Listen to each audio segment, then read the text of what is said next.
Hi, Scott Orlin with CINEMA-Magazin. The film is called On the Basis of Sex, and the fair sex is with me here today. Felicity Jones, congratulations. You know, for people in Germany, maybe the name Ruth Bader Ginsburg doesn't resonate like it does in the United States. So how familiar were you with who this woman was and what her impact has been? I knew of Ruth Bader Ginsburg, but I didn't know the details and the depths of her life until I came to read the screenplay, and then I learned just what an incredible force in the world she has been and continues to be. What's kind of fascinating too is that we take a lot of things for granted in our lives today, but we realize there are people that came before us who were the movers and shakers who made these things possible.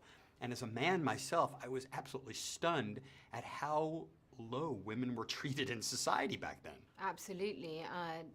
Ruth was with her husband, they changed the face of gender rights in the US. And it was, women were treated as second-class citizens. They were treated like children. But the key to what Ruth achieved was that she was fighting for men and for women, because gender stereotypes are limiting for everyone. I'm always fascinated with actors because you're called upon to have a skill set that you don't have in everyday life. And sometimes, like with doctor shows, you know, you have to go, oh, you're Thibia and you're whatever. You have to do it from a legal point of view. How easily did your mind wrap around all these things? Well, years of watching Ally McBeal really helped when you're playing a lawyer. I just completely changed every aspect of myself to become like Ruth. I researched heavily. I changed myself physically. I wanted to do justice to her, and so there was no other option. The only option was to completely dive in head first. Did you meet with her? I did.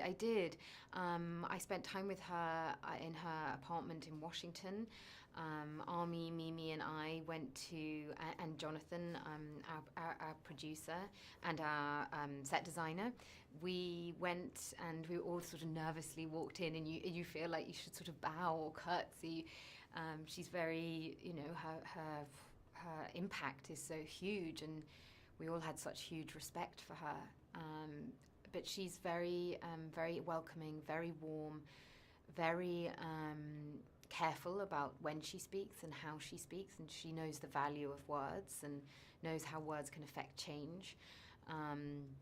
So she's an extraordinary woman, and what we wanted to do with the screenplay, with the film, was to show how did she get to that point? How do you become a woman who sits on the Supreme Court? And she did it through sheer hard work and determination.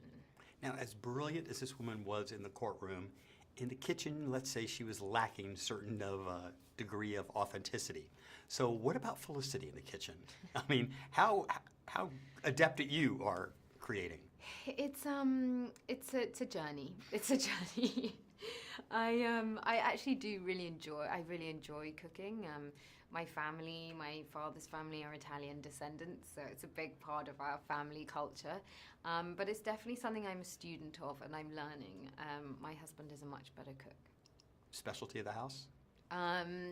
We tend to cook a nice sort of chicken dish with olives and capers, olive oil, tomatoes. Quite Italian, actually. I was just hinting in case I ever get invited over. Anyway, Felicity Jones, it's anytime, always a pleasure. Thank you so much for the film, Thank and this you. is Scott Orlin. Until next time.